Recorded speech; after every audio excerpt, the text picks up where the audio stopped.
and exponential functions. So we're going to do a recap from our last lesson where we're just trying to isolate, we're trying to get rid of our logs by turning it into exponential form. So what I would do first is I would start by dividing both sides by m. So there's an m here in front. We're going to divide both sides by m, cross that off. Now we have log base p of n equals q over m. Whenever we change it to logarithmic form, this becomes our base. This is our power. And this is our answer.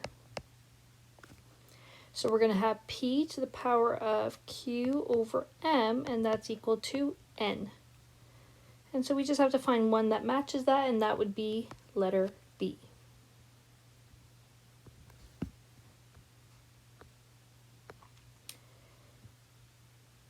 So what we want to remember in this lesson is that whenever we have the same logs on both sides, they cancel each other off. So if we have log base c of L equals log base c of R, then we can cross off the log c and we have L and R equal to each other. And the same is true as if we have both sides, we can always put in a log value as well. So that's kind of what we're doing in this lesson.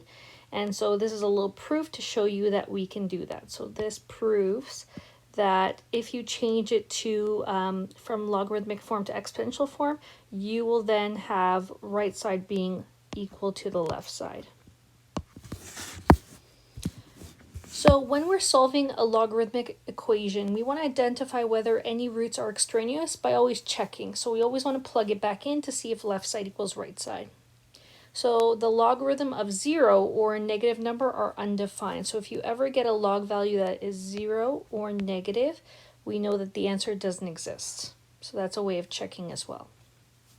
So let's start with example number 1. We're going to solve and check for extraneous solutions. Okay, so as you can see, what we're going to try to do is we're going to try to get one log on each side. So this only works if we have one log on each side. So we're going to use the product law. So whenever we have the same base, we can actually multiply the x and the 4 together, giving us 4x. So we are simplifying a by putting the x and the 4 together, and the log base 7 of 12 stays the same on the right side. And now, since we have the same log values on both sides, we can cross them off. So I'll do that in the next step.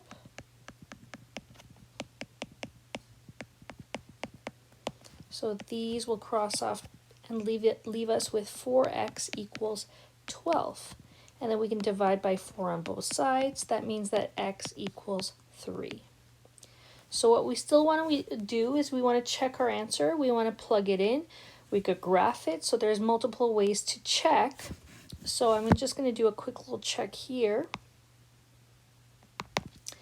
So we would do log base 7 of 3 plus log base 7 of 4. Is that equal to log base 7 of 12? So you would put that in your calculator, and then you would see that it does equal, left side does equal right side. So you'd put a little check mark, and you've checked. Okay, so you'd plug this into your calculator and see if it's equal to the same answer on the right side. So we should always check our answers. B.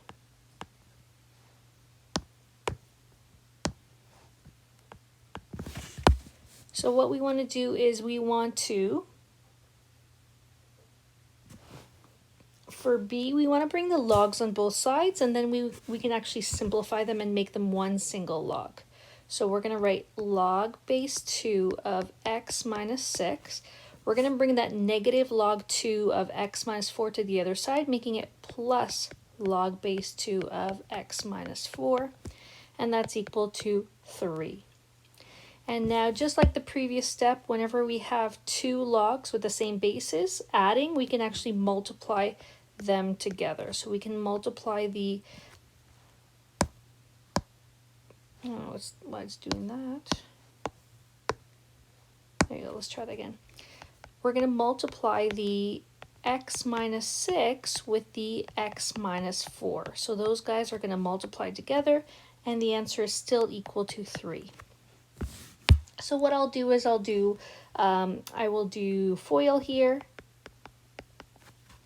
and I will get log base 2 is equal to x squared, and if I combine all that stuff together, the minus 6x and the minus 4x, I get minus 10x, and then the last term would be positive 24 equals 3.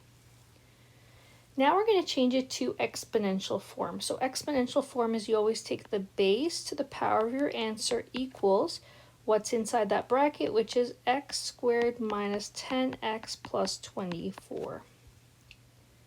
I'm going to go over here and continue. 2 to the power of 3 is equal to 8. So now you have 8 equals x squared minus 10x plus 24. We're going to subtract 8 on both sides, and that's going to give us 0 equals x squared minus 10x plus 16. Now we can actually factor this. We can find two numbers that multiply to 16 and add up to negative 10, and those numbers would be x minus 8, x minus 2. So that means that x equals positive 8, or x could equal positive 2. So we still need to check our answer. We're going to plug it in, and we're going to see if left side equals right side. So if I plug in the 2, though, you're going to see that if I put in the 2 on the right side or the left side, 2 minus 6, inside that bracket, it's going to give me a negative value. And if I try to evaluate that, that does not work. That does not make sense to have a negative logarithm. So this is not a solution. We're going to cross it off, but this one is a solution. Okay, so that's why you need to check your answers, because it could be an extraneous solution, which is what we just had. Our last example here is we're going to start by changing, we're going to change it to exponential form first for question C, and then we're going to continue from there. So remember, it's going to be the base is 3 to the power of your answer, which is 10, and that's equal to what we have in the brackets, which is x squared minus 8x to the power of 5. So what I'm going to do to make my life a little easier is I'm going to get rid of this to the power of 5. So how I do that is I take this right side to the power of 1 over 5, and that's how you get rid of a power of 5. And what I do to one side, I do to the other side. So I'm also going to take that to the power of 1 over 5.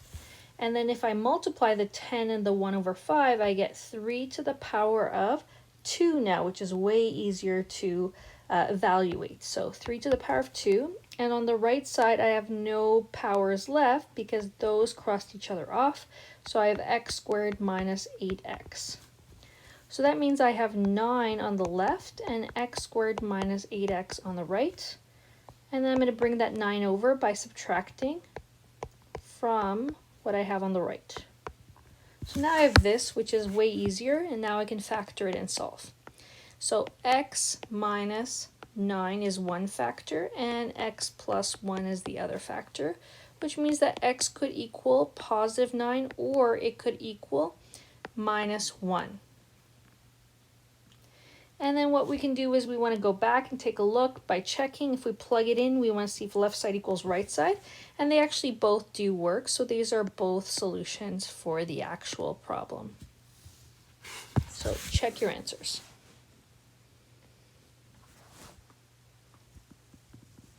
Example number 2, it says solve. What we're going to do now is we're going to introduce logarithms to actually solve this. So what I'm going to do is I'm going to go on the left side. We're going to put a log in front of that 2 to the power of x, and we're going to do the same thing on the right side. So the nice thing is the power law states that any power can come in front. So I'm going to write x log 2 equals log 2500. So I move that x in front because of the power rule. And now I can isolate for x by dividing both sides by log of 2. And then I would get you guys to put that into your calculator. So you're going to put log of 2500 in your calculator. Make sure you close your brackets. And then log of 2, close your brackets. And you should get that x is equal to, because they want it to 2 decimal places, 11.29.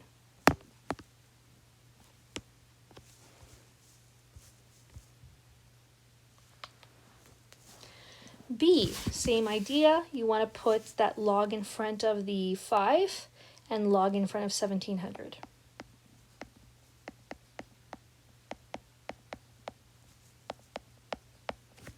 So we're going to bring that power in front, leaving you with x minus 3 and then log 5, and then log 1700 on the other side.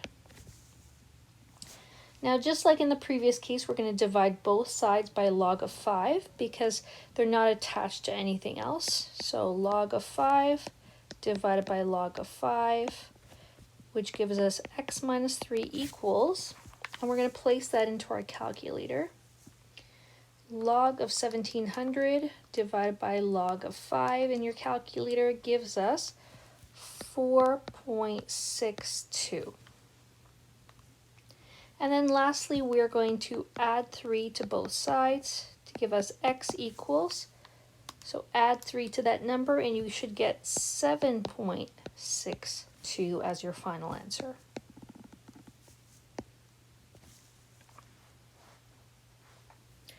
C. So C is a little bit trickier because we have powers on both sides and we have an x value on both sides. So this one's a different procedure. So I'll show you how to do these guys. So you're going to start by putting log in front of both sides.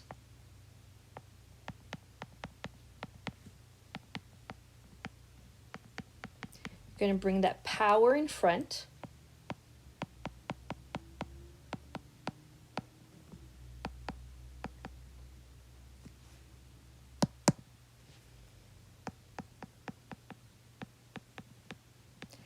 And now, instead of trying to divide log 6 to the other side or log 8 to the other side, you can't do that because you have an x on both sides.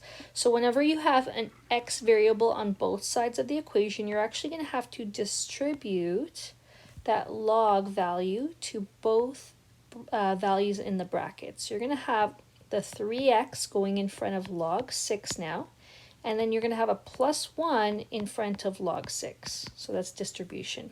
Same thing on the right side. You're going to have x log 8 on one side, or on the right side, and you're going to have also plus 3 log 8 on the right side as well. So what you'll notice is that there are 2 logs that have x's, and there's 2 logs that don't have x's.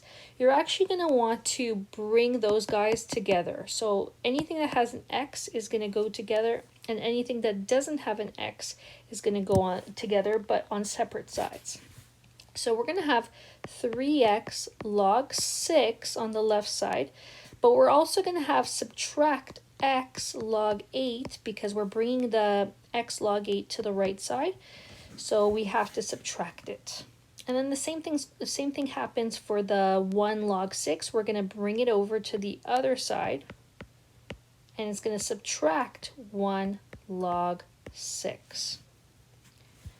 Our next step is we actually get that variable out by factoring it out. So this is factoring out x, we put it in front of the brackets, and everything else stays the same except that x is removed from both of the previous log values. So I took out the x from the 3x log 6, and I took out the x from the minus x log 8, leaving us with everything else is the same except for the x's are gone. The right side stays the same. Now what I don't need to write is the 1 in front of log 1 because that's like multiplying by a 1, so you don't have to write that. And then our second last step is we need to divide both sides by what's with the x, because we want to isolate for x by bringing this to the other side. Now these guys all cross off, but when we put this into our calculator, we're going to need to be careful. We're going to have to put brackets around the top and brackets around the bottom in order to get the answer for x. So what I'm putting into my calculator is bracket 3 log 8, close your bracket, and then minus log 6, close your bracket, and close another bracket to show that the top is separate than the bottom. And then you're going to want to divide it by bracket 3 log 6, close bracket, minus log 8, close bracket, and then close the other bracket from the bottom. And that should equal 1.35 if you round to the nearest hundredth. Okay, so that's the answer that I was looking for. So that's a little special case that you guys have to watch for. Example number 3, what you're going to want to do with this one is you're going to want to bring that 8 to the other side by division first. If you can simplify it before you start, you should. So that gives me 2 to the power of x equals 64. And I can actually use common base method, or I can do the method that I previously did was by putting log in front. So you actually now have choices on what you want to do and how you want to solve these. So I'm going to put log on both sides, then I'm going to bring the power in front. That's the power rule. Everything else stays the same. And then you're going to divide both sides by log 2 because the x needs to be alone. And so you're going to put that into your calculator. X equals log 64 divided by log 2 equals 6. So that's your answer.